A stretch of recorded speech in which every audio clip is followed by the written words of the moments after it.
গাজীপুরের কোনাবাড়ীতে পবিত্র মাহে রমজান ও আসন্ন ঈদকে কেন্দ্র করে মহাসড়ক নিরাপদ ও যানজট মুক্ত রাখার লক্ষ্যে হাইওয়ে পুলিশের সমন্বয় সভা অনুষ্ঠিত হয়েছে।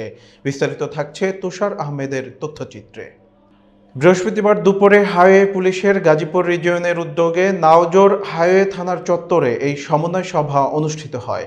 হাইওয়ে পুলিশ গাজীপুর সার্কেলের সহকারী পুলিশ সুপার আবু হাসান মিয়ার সঞ্চালনায় পুলিশ সুপার অ্যাডিশনাল ডিআইজি পদোন্নতিপ্রাপ্ত গাজীপুর রিজিয়ন ডক্টর আখতারুজ্জামান বসুনিয়ার সভাপতিত্বে সমন্বয় সভার প্রধান অতিথি হিসেবে উপস্থিত ছিলেন হাইওয়ে পুলিশের ডিআইজি অপারেশন ইমতিয়াজ আহমেদ।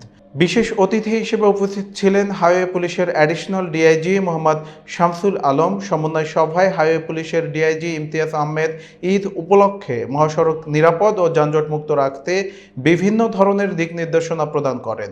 সমন্বয় সভায় আরও উপস্থিত ছিলেন বাংলাদেশ সড়ক পরিবহন শ্রমিক ফেডারেশনের কেন্দ্রীয় কমিটির সাধারণ সম্পাদক মোহাম্মদ হুমায়ুন কবির খান, বাংলাদেশ সড়ক পরিবহন শ্রমিক ইউনিয়নের সহসভাপতি আব্বাস উদ্দিন ভেরব, কমিটি পুলিশের সাধারণ সম্পাদক মুস্তাফিজ আমিন সহ হাইওয়ে পুলিশের বিভিন্ন ইউনিটের কর্মকর্তা ও পরিবহন মালিক সমিতির নেতৃবৃন্দ।